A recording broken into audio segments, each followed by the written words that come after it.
ಹದಿಹರೆಯದ ಹೆಣ್ಣು ಮಗು ದೇವರ ಸೇವೆಗೆ ತನ್ನ ಜೀವನವನ್ನು ಅರ್ಪಿಸಲು ನಿರ್ಧರಿಸಿದ್ದಳು. ಶುದ್ಧ ಮನಸ್ಸಿನಿಂದ ಅದೆಷ್ಟೋ ಕನಸುಗಳನ್ನು ಕಟ್ಟಿಕೊಂಡ ಸುಂದರವಾದ ಬದುಕು ಇನ್ನೇನು ಶುರುವಾಗುವಂತಿತ್ತು. ಆದರೆ ತನ್ನ ತಪ್ಪೇ ಇಲ್ಲದೆ ಒಂದು ಭಯಾನಕ ಬೆಳಗಿನ ಜಾವ ಆಕೆಯ ಬದುಕು ಕ್ರೂರತೆಯೊಂದಿಗೆ ಮುಕ್ತಾಯಗೊಂಡಿತು. ಅಮಾಯಕ ಹೆಣ್ಣಿನ ಹತ್ಯೆಯಾಗಿ 28 ವರ್ಷ ಕಳೆದ ನಂತರ ನ್ಯಾಯ ದೊರಕಿದ ಪ್ರಕರಣವನ್ನು ನಾನಿವತ್ತು ಪ್ರಸ್ತುತಪಡಿಸಲಿದ್ದೇನೆ. ನಾನು ಕನ್ನಡ ಪ್ರೇಮಿ ಯೂಟ್ಯೂಬ್ ಚಾನಲ್ಗೆ ಸ್ವಾಗತ.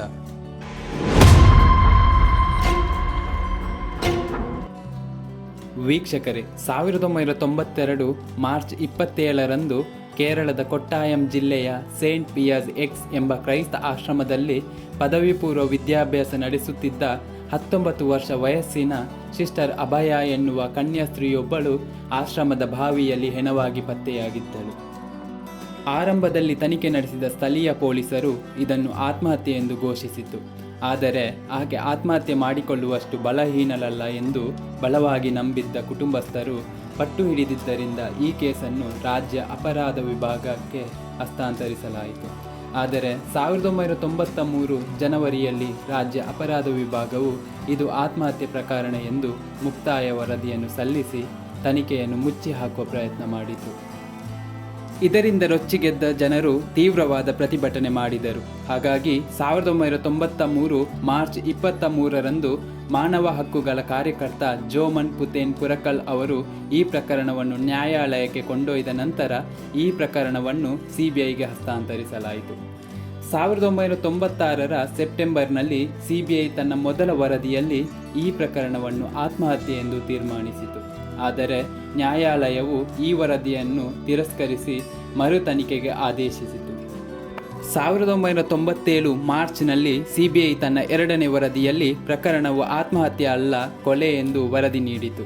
ಆದರೆ ಕೊಲೆಯಾಗಿರುವುದು ನಿಜವಾಗಿದ್ದರೂ ಕೊಲೆ ಮಾಡಿದವರು ಯಾರು ಎಂಬುದಕ್ಕೆ ಸಾಕ್ಷಿಗಳಿರಲಿಲ್ಲ.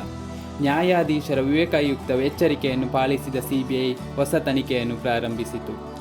2007ರಲ್ಲಿ ಎಸ್ಪಿ ನಂದಕುಮಾರ್ ನಾಯರ್ ತನಿಖೆ ವಹಿಸಿಕೊಂಡ ನಂತರ ಈ ಪ್ರಕರಣದ ತನಿಖೆ ಚುರುಕು ಮತ್ತು ವೇಗ ಪಡೆಯಿತು. 2008 ಡಿಸೆಂಬರ್ನಲ್ಲಿ ಸಿಬಿಐ ತನ್ನ 3ನೇ ವರದಿಯಲ್ಲಿ ಇದು ಕೊಲೆ ಎಂದು ಎರ್ನಾಕುಲಂ ನ್ಯಾಯಾಲಯಕ್ಕೆ ತಿಳಿಸಿತು ಮತ್ತು 3 ಆರೋಪಿಗಳನ್ನು ಬಂಧಿಸುವಲ್ಲಿ ಯಶಸ್ವಿಯಾಗಿತ್ತು. 6 ತಿಂಗಳು ಜೈಲಿನಲ್ಲಿ ಕಳೆದ ನಂತರ 3 ಜಾಮೀನು ದೊರೆಯಿತು. ಆದರೆ 2009 ಜುಲೈ 17ರಂದು 3 ಆರೋಪಿಗಳ ವಿರುದ್ಧ ಸಿಬಿಐ ಆರೋಪ ಪಟ್ಟಿ ಸಲ್ಲಿಸಿತು. ಹಾಗಾದರೆ ಈ ಕೊಲೆ ನಡೆದಿದ್ದಾದರೂ ಯಾಕೆ? ಈ ಕೊಲೆಗೆ ಸಿಕ್ಕ ಸಾಕ್ಷಿಗಳೇನು? ಈ ಸಾವು ಸ್ಥಳೀಯ ಪೊಲೀಸರಿಗೆ ಸವಾಲಾಗಿತ್ತು ಎಂದೇನೂ ಅಲ್ಲ. ಪ್ರಾಮಾಣಿಕ ಪ್ರಯತ್ನವಿದ್ದರೆ 3 ತಿಂಗಳಿನಿಂದ 3 ವರ್ಷದೊಳಗಾಗಿ ನ್ಯಾಯ ಕೊಡಿಸಬಹುದಾಗಿತ್ತು.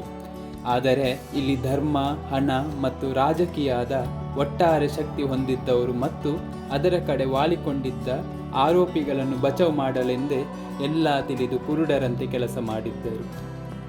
ಅತಂತ್ರ ಸ್ಥಿತಿಯಲ್ಲಿದ್ದ ಜನರೇ ಆಕೆಗಾಗಿ ಸಮಿತಿ ರಚಿಸಿ ಬಿಡದೆ ಹೋರಾಡಿದರು. ನ್ಯಾಯಾಂಗದ ಮುಖ್ಯ ನಂಬಿಕೆ ಉಳಿಯುವಂತೆ ಮಾಡಿದ್ದು ಒಬ್ಬ ಕಳ್ಳ, ಅಡಕ್ಕರಾಜು. ಆತ ನೀಡಿದ್ದ ಅದ್ಭುತ ಸಾಕ್ಷ್ಯ ಅಭಯಳಿಗೆ ನ್ಯಾಯ ದೊರಕಿಸಿತು. ಹಾಗಾದರೆ ಈ ಅಡಕ್ಕರಾಜು ಯಾರು? ಈತ ಒಬ್ಬ ಸಾಮಾನ್ಯ ಅಡಿಕೆ ಕಳ್ಳ. ಕೇರಳದಲ್ಲಿ ಎಲ್ಲಿಯಾದರೂ ಕಳುವಾದರೆ ಪೊಲೀಸರು ಈತನನ್ನು ಕರೆತಂದು ವಿಚಾರಣೆ ಮಾಡುತ್ತಿದ್ದರು. ಕೊಲೆ ನಡೆದ ದುರ್ದಿನದ ನಡುರಾತ್ರಿಯ ಸಮಯದಲ್ಲಿ ಅಡಕರಾಜು ಆಶ್ರಮಕ್ಕೆ ಕದಿಯಲೆಂದು ಬಂದು ಮರ ಹತ್ತಿದಾಗ 2 ಪಾದ್ರಿಗಳು ಆಶ್ರಮದ ಮಹಡಿಯ ಮೆಟ್ಟಿಲೇರಿ ಹೋಗುತ್ತಿದ್ದುದನ್ನು ಕಂಡಿದ್ದ. ಅವರೇ ಫಾದರ್ ಜೋಸೆಫ್ ಕೊಟ್ಟೂರು ಮತ್ತು ಫಾದರ್ ಜೋಸ್ ಪೂತ್ರಕಾಯರು. ಇವರಿಬ್ಬರು ಸಿಸ್ಟರ್ ಸಿಪಿ ಜೊತೆ ಅಸಹಜ ಲೈಂಗಿಕ ಕ್ರಿಯೆಯಲ್ಲಿ ತೊಡಗಿದ್ದಾಗ ನೀರು ಕುಡಿಯಲೆಂದು ಅಲ್ಲಿಗೆ ಬಂದಿದ್ದ ಸಿಸ್ಟರ್ ಅಭಯ ಈ ದೃಶ್ಯವನ್ನು ಕಂಡಿದ್ದಳು. ಇನ್ನೇನು ಅವಳು ಅಲ್ಲಿಂದ ಓಡಿ ಹೋಗಬೇಕೆನ್ನುವಷ್ಟರಲ್ಲಿ ಫಾದರ್ ಜೋಸೆಫ್ ಕೊಟ್ಟೂರು ಅವಳನ್ನು ಹಿಡಿದೆಳೆದು ಬಾಯಿ ಅದುಮಿ ಹಿಡಿದಾಗ ಸಿಸ್ಟರ್ ಸಿಪಿ ಕೈಗೊಡಲಿಯ ಹಿಂಬದಿಯಿಂದ ಆಕೆಗೆ ತಲೆಗೆ ಹೊಡೆದು ಶಾಶ್ವತವಾಗಿ ಆಕೆಯ ಬಾಯಿ ಮುಚ್ಚಿಸಿ ನಂತರ ಬಾವಿಗೆ ಎಸೆದಿದ್ದರು. ಈ ಪ್ರಕರಣದಲ್ಲಿ ಅಡಿಕೆ ಕಳ್ಳ ರಾಜುವನ್ನು ಹೊರತುಪಡಿಸಿ ಹಲವು ಸಾಕ್ಷಿಗಳಾಗಿದ್ದ ಸಜ್ಜನರೆಲ್ಲರೂ ಕೊಟ್ಟ ಮಾತಿಗೆ ತಪ್ಪಿ ಉಲ್ಟ ಹೊಡೆದಿದ್ದರು. ಈ ಪ್ರಕರಣದಿಂದ ವಿಮುಖನಾಗಲು ರಾಜುಗೆ ಸ್ಥಳೀಯ ಪೊಲೀಸರು ಹಾಗೂ ಬಲಿಷ್ಠರು ಸಾಕಷ್ಟು ಚಿತ್ರಹಿಂಸೆ ಮತ್ತು ಆಮಿಷಗಳನ್ನು ಒಡ್ಡಿದ್ದರು. ಆದರೆ ರಾಜು ಯಾವುದಕ್ಕೂ ಬಗ್ಗಲಿಲ್ಲ. ಹೆಣವಾಗಿದ್ದ ಅಭಯಳಲ್ಲಿ ತನ್ನ ಮಗಳನ್ನು ಕಾಣತೊಡಗಿದ್ದ. ಕೋರ್ಟ್ನಲ್ಲಿ ಆತನ ಚರಿತ್ರೆ ಓದಿ ಅವಮಾನಿಸಿ ಆತನ ಸಾಕ್ಷ್ಯವನ್ನು ಅನುಮಾನಿಸಲಾಗಿತ್ತು.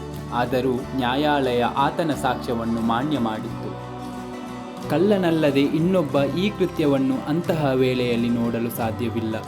ಧರ್ಮದೊಳಗಿರುವ ಜನ ಈ ಪ್ರಕರಣವನ್ನು ಮುಚ್ಚಿ ಹಾಕಲು ಯತ್ನಿಸಿದ್ದರೆ, ಜಗತ್ತಿನ ದೃಷ್ಟಿಯಲ್ಲಿ ಕಳ್ಳನಾಗಿರುವ ಈತ ಅನುಭವಿಸಬಹುದಾದ ಎಲ್ಲ ಹಿಂಸೆಗಳನ್ನು ತಿಳಿದು ಈ ಪ್ರಕರಣವನ್ನು ತನ್ನ ಲಾಭಕ್ಕೆ ಬಳಸಿಕೊಳ್ಳಬಹುದಾಗಿದ್ದರೂ ಹಾಗೇ ಮಾಡದೆ ಎಲ್ಲ ಅವಮಾನಗಳನ್ನು ಸಹಿಸಿ ಸತ್ಯದ ಪರವಾಗಿ ಸಾಕ್ಷ್ಯ ನುಡಿದಿದ್ದಾನೆ.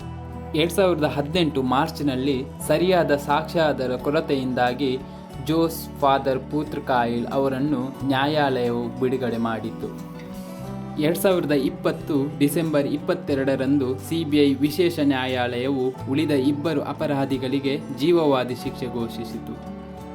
ಇದು 28 ವರ್ಷ ಕಳೆದ ನಂತರ ದೊರೆತ ನ್ಯಾಯವಾಗಿತ್ತು. ಈ ಪ್ರಕರಣದಲ್ಲಿ ಧರ್ಮದ ಹಾದಿಯಲ್ಲಿ ನಡೆಯುವವರು ಅಧರ್ಮ ಮಾಡಿದ್ದರು, ಆದರೆ ಅಧರ್ಮದ ದಾರಿಯಲ್ಲಿದ್ದ ಕಳ್ಳನೊಬ್ಬ ಧರ್ಮವನ್ನು ಕಾಪಾಡಿದ್ದ.